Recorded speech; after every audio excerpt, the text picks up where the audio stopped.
Are you a lecturer? Are you Hi guys, and welcome back to the Tai Show. Today it's story time in Bafunde. Many a times we've had discussions on learning different things, but today it's story time. If you're interested in learning about a testimony, so to speak, now is the time. And joining us is our guest Claire Kanja. She'll be taking us through an experience on traditional versus problem-based learning because she's experienced both the two sections. Welcome, Claire. And I'll be your host. My name is Leah Mokeira. Besides that, just before we get to this interesting conversation, as I said, it's a story. If you like it, it's a testimony that Claire is going to give us about both sides of the coin, traditional versus problem-based learning. So you can join this conversation on Bafunde TV on YouTube and comment on the live chat in case you have any question. Besides, you could also join this conversation through Facebook. So our hashtag is enhancing learning. And Claire, well, most welcome. And to begin with, I know you are a student, just recently graduated. Yes. So we would want to start off the story by you telling us your experience in the University of Nairobi as a student. Thank you. So you tell us the experience on the fact that you've already experienced traditional learning. I was in the university, but my case was moving from the hostel to class, and a few activities, maybe going to church, visiting friends in the hostel, and getting to know the streets of Nairobi now that the University of Nairobi is within town. So let's get to understand your experience, or rather, tell us the story about your experience as a university student, traditionally, and then the flip to the online learning. Okay. Firstly, thank you for this opportunity. You're welcome. So my experience in University of Nairobi was quite different from what I expected. I used to think university is just about fun. It was never about books really, but I came to realize it's different. You need to balance your time well between fun and the books, and you need to be serious, otherwise you'll find yourself on your own worrying later. Where did I go wrong? We should say those people who tell us in high school that university, yes, just going to have fun, like lied I'd to say us. My elder siblings, yeah, for them I saw like campus was easy and fun, but I came to realize if you don't balance it well, you might end up having to repeat, or yeah, at the end of the day, if you're not serious about it, it changes. So what was your traditional setup like? As I said, mine was class. Actually, our classes were 3 hours. You schooled in University of Nairobi. I did school there, but in main campus. So I don't know maybe whether there was a difference between Chiromo and main campus. Mine was waking up. Sometimes I have classes 11 to 2, then 2 to 5. So what about your experience? Was it sort of the same thing? Mine was quite different because I used to commute every single day. Okay. So I'd wake up at like 5. Then I leave by the house by 6:30. I'm in class by 8 or latest 8:30. Then class is gone until 5. Maybe I have group discussions later till 6. Get home at about 9. Then if I have an assignment, I might manage to do it before bed. Oh, so you had to beat the Nairobi traffic? Yes. Okay. There was no question about it. Okay. Whether hostel or not, you must come home every day. That's a bit different. Mine was hostel, class, library, group discussion, and that's it. Given that you schooled in the times of the COVID pandemic, how did you now merge the flip from traditional class to suddenly people having virtual classes? Did it affect you in any way, or how did you get to find that flip? It was very sudden, and I personally didn't expect it because we were almost done. I was actually just about to sit for my final exam so that I graduate. But it happened that COVID just came at the beginning of March. So when we went home, there was no communication from school for about 3 to 4 weeks. So we were just home. You just seated, you're thinking, maybe today I should read something. You might be surprised with exams, or maybe we'll be asked to go to school. But later on, there was some communication that we'll have classes online for the few parts that we hadn't finished studying. We had like 2 weeks left of each unit. So but we didn't manage to study online because there was a bit of issues concerning network with other students, because not each student was in Nairobi and not each student had an access to a smartphone or a laptop. And then the communication from the lecturers, some of them were quite far. So the network, when it's coming to attend in class and starting the network, was a bit of an issue. Yeah. So previously we've had studies on necessary reforms for digital learning, adopting e-learning and such. Like today we have a personal testimony from Claire, and she's saying the very problems we've seen when we were saying we need to step up and take up digital learning or mix digital learning with traditional class setup, from internet connection, from communication, and from people not having devices. So Claire, do you have a particular example of a problem you faced, or your friends faced, or your classmates, that you would like to tell someone now that we are having a testimony, as I said, on your life on problem-based learning, traditional learning, and online learning all together? I can say in the Kenyan education system, something that maybe teachers and lecturers lack to show their students is how to be assertive and confident about what they think is right or their knowledge. Because most of the time when maybe you think of an answer but it's wrong, you're afraid to raise your hand and answer, because the teacher could bash you and tell you, no, it's wrong, what have you been doing in class, or so and so. But in problem-based learning, out of the mistakes you make, you get to learn. They embrace you. They don't make it look like it's really wrong, but you get to learn and understand from your mistakes. You get to grow. So you become assertive of what you think. Okay. Any problem you experienced during that swap to virtual learning while you're in the university? Any problem you experienced, or your friends or your classmates? The problem that I had, many of my friends complaining about, was network. Personally, also experienced it. I remember I was doing an exam, and all of a sudden there were no lights. The electricity just went off, no Wi-Fi, and the telecom bundles are a bit slow. So I had to start the exam all over again. Sorry. Yeah, but fine, at least I managed to finish. But there are some students who told me they were unable to log in because of issues like network. Some didn't manage to submit in time because maybe the network is loading, or it's hanging, or it's a bit slow. So it was a bit of a difficulty, because there are some who I know who didn't manage to do a few papers. So to the very end, yeah, they have not done those papers. They've had to do supplementary and special exams out of COVID, because now network isn't viable and some can't afford a smartphone or a laptop. Okay. So while we are talking about the necessary reforms for digital learning and advocating for it, there are a few things that we need to do at an individual level or institutions so that learning will get efficient. However, our topic today was traditional versus problem-based learning, and Claire has attended innovation fellowship at the University of Nairobi, right? Yes. And part of what she learned was problem-based learning. And previously we've had a show on PBL, which was led by Dr. Tony, and Dr. Tony defined PBL as trying to work from the solution, solutions to a problem, and in the process, while you're trying to solve that problem, you get to learn. Whether you have a lot of solutions and you're trying to test which one works best. So let's get a new dimension or a perspective from Claire of what she thinks will be PBL from what she learned. So Claire, you would take us through on what exactly is PBL in your own words, in your own opinion. Problem-based learning, according to me, is creating solutions for problems that exist, problems that we experience in life, realistic problems. And in the process of creating those solutions to these problems, you get to learn the concepts of it.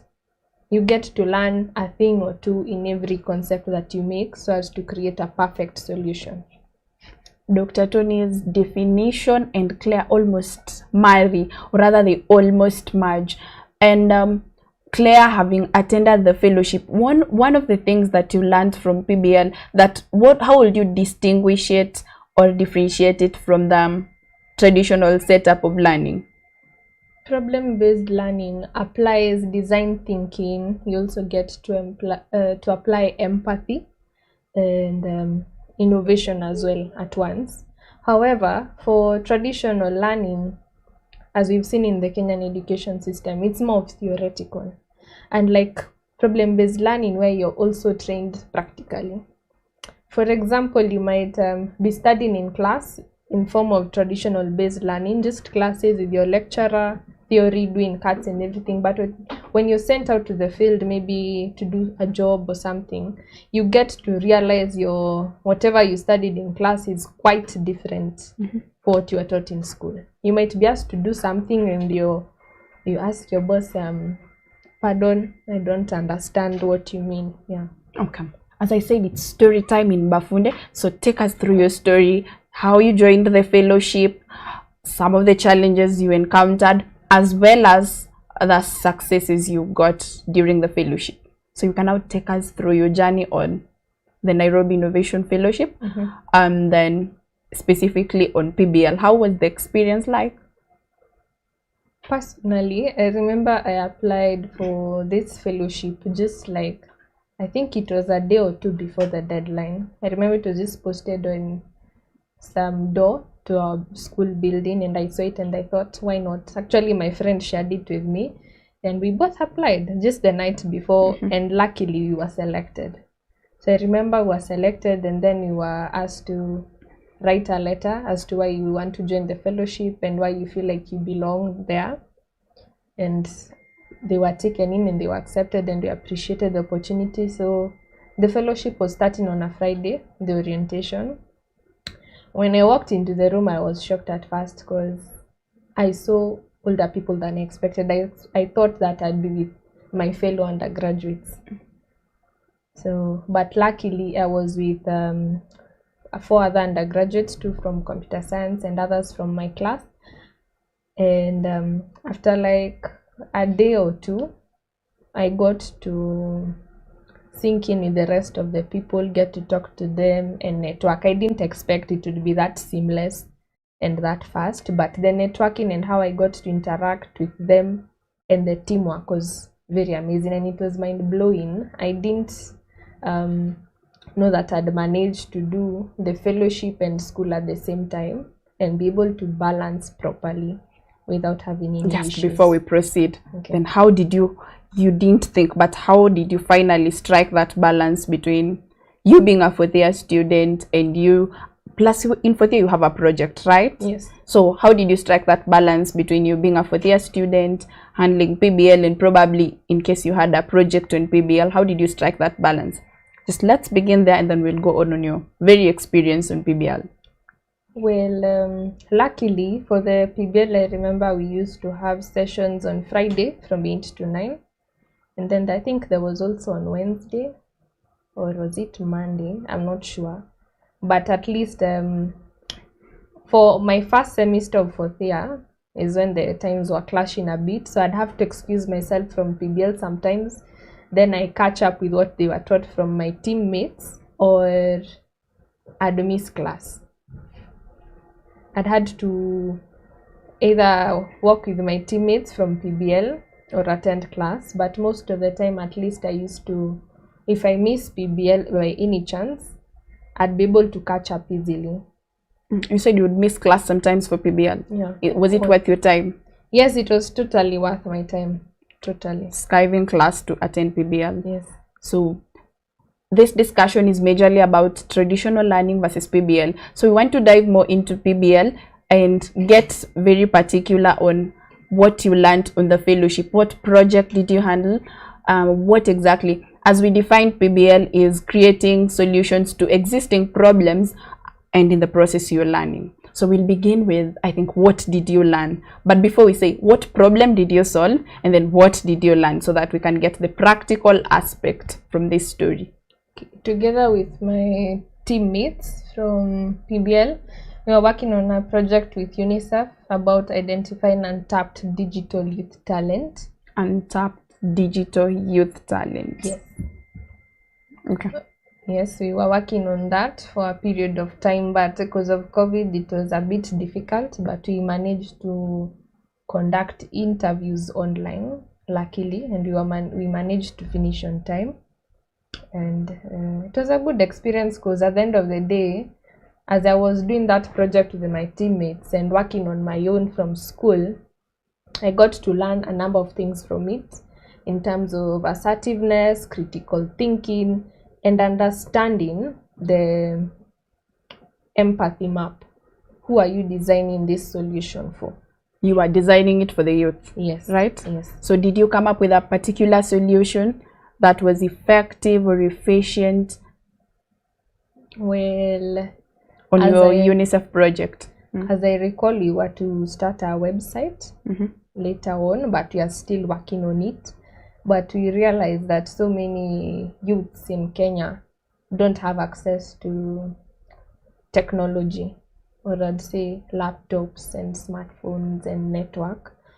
So you'd find that even if they have access to it or in school, maybe they just use it for movies or series or just to do the assignments and finish, but they wouldn't think of it as an opportunity to grow enhance their themselves. digital Mhm. talent. Yeah. So I wanted to diversify these and imagine the same project and tapping digital talent from the youth. If it were to be done on using traditional methods, not PBL, do you think it would have been effective? I honestly don't think so, because traditional learning, like the Kenyan education system, is very theoretical. And for this project that we did, it's more of practical. You need to go to the field and talk to these youth to understand them from their perspective, from where they are. Because from the theoretical view, you might just sit and assume maybe you're also a youth, but you're privileged. So it will be best done through PBL. Yes. And we would say it was a success. You came out with solutions and you're up to create the website or something. Yes. Okay. So evidently from Claire's point of view is that PBL has changed her. She's gotten critical skills. She's now more assertive. Probably should not even be standing before camera or seated before camera had it not been for PBL classes, I'm assuming, because she says she's now more assertive. So we will go for a break, and then right after the break, we'll go on with this discussion, with this story time, and Claire will really get to enable us understand more about these differences between traditional learning and PBL. So thank you and see you after the break.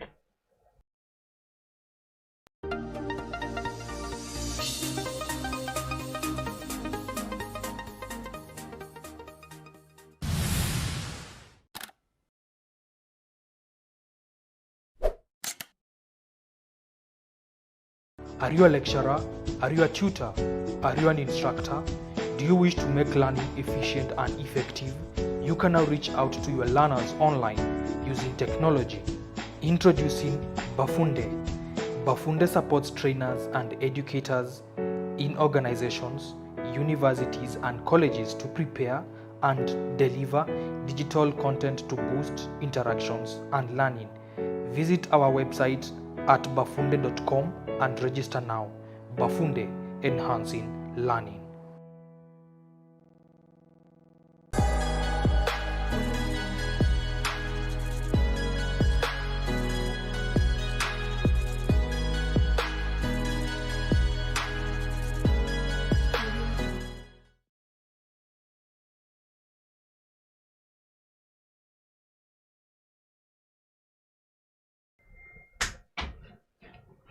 Welcome back, and we are still on this topic of traditional learning versus PBL, and I want to ask Claire, is there any correlation between PBL and traditional learning, and how strong is it? Strongly correlated or weakly correlated, or there is no correlation at all?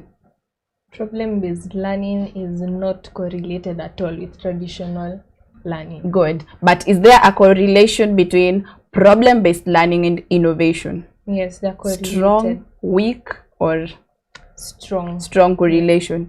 So if there is a strong correlation, would you help us understand the correlation between it, and specifically we'll use an example to bring this home to enable us understand the correlation? Problem-based learning and innovation are strongly correlated as they both involve creating solutions so as to make things better, things that exist better, or problems that exist better. So, and both of them, in that process, you'll get to learn through those concepts and creating those solutions. So practically, can we get an example or a particular setup, maybe within the country, a real example? You see, the way we are talking about PBL being solving real life problems. So do you have any example we could use to marry PBL and innovation to bring out the strong correlation that we are saying they have? And innovation. Yes. Okay. I remember other than the project for UNICEF in the PBL, there was also another one with Uber, and they were dealing with how disabled people and women are harassed in matatus. You might find that a disabled person wants to board a matatu, but because the conductor is quite harsh or is in a hurry, they just leave you there. Or you might even find a pregnant lady trying to board a matatu, and maybe there's no space, but no one will stand up for her, or people will be pushed around. Or we've had cases of ladies being harassed in the matatus by men. So they were trying to find a way or a solution as to how it can be equal and it can be fair for the disabled people and the women to feel safe, so they can feel safe when they're boarding.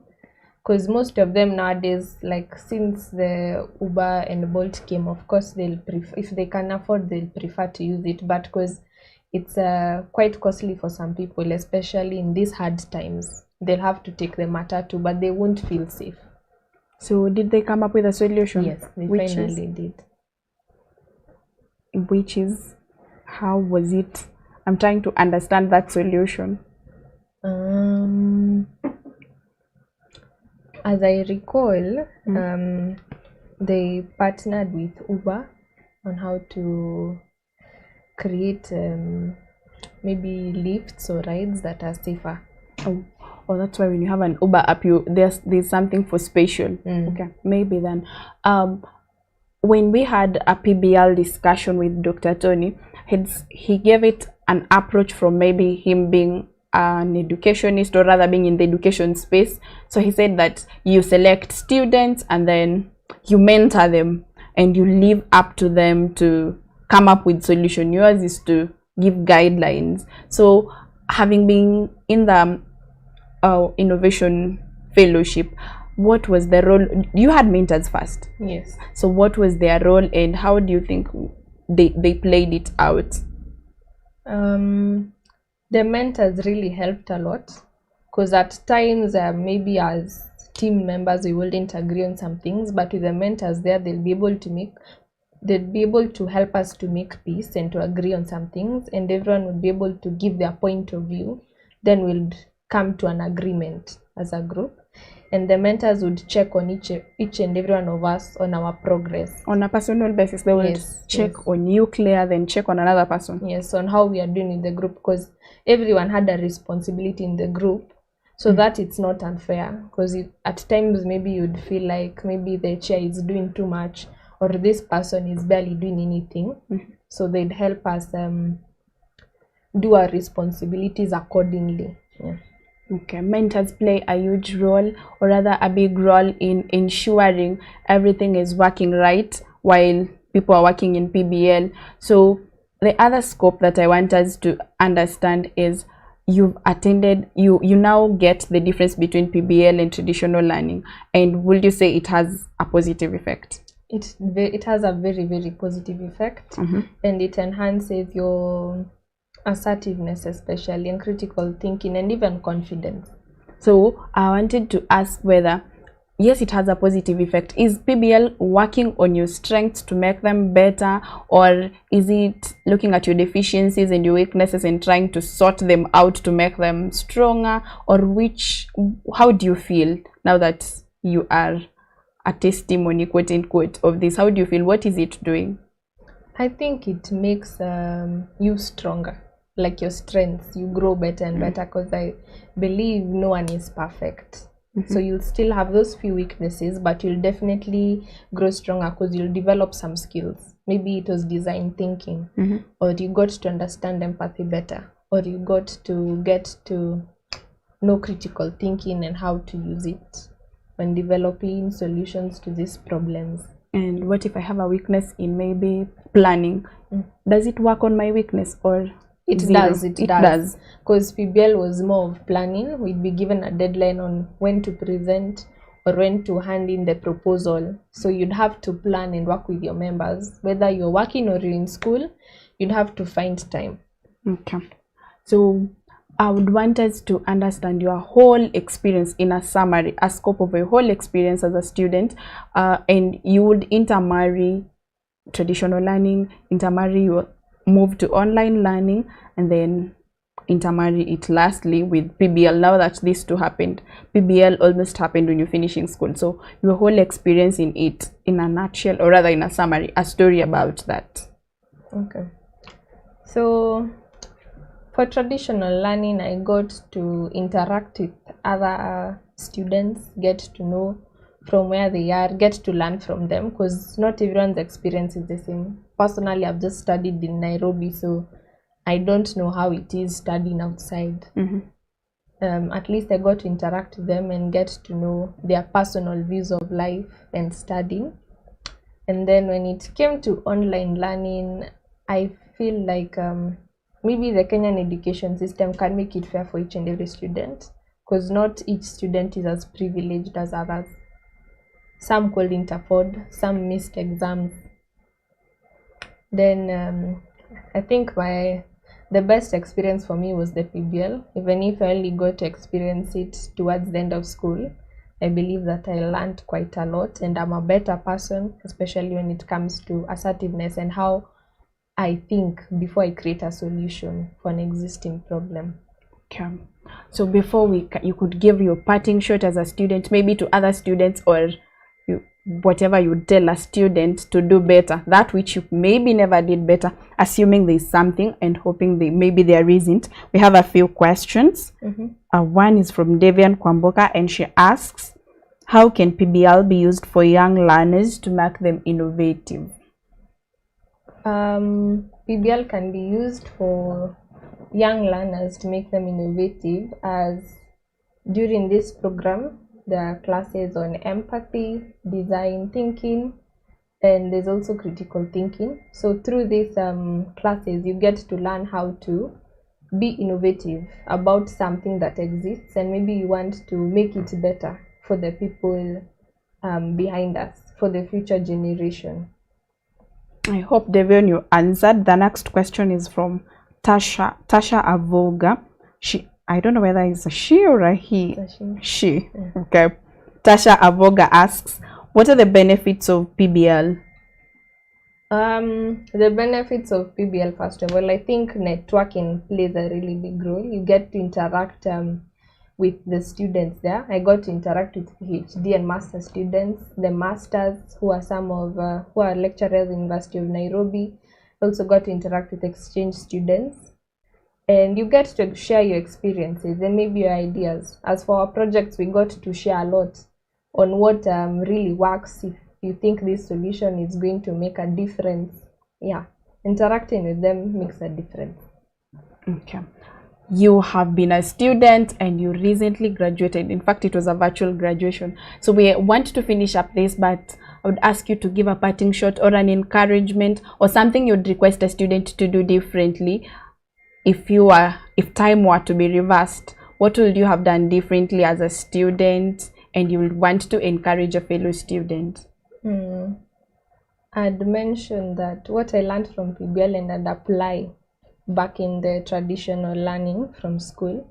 Study to understand. Don't study just to pass, because you might go out in the field and you can't even recall what you are studying, or you find something very different. So even if it's the Kenyan system is just more of theory, try and practice it in some sort of way. Yeah. one of the main takeaways you'd get from Claire's life story on traditional learning, online learning, and PBL is study to understand, study to be practical, because the outside world needs a lot of practice. So I hope you and me can take this home, or you as a student will take this home. And in case you're not a student viewer, you will ask a student to utilize the opportunities while they still last. Thank you, and see you on our next show.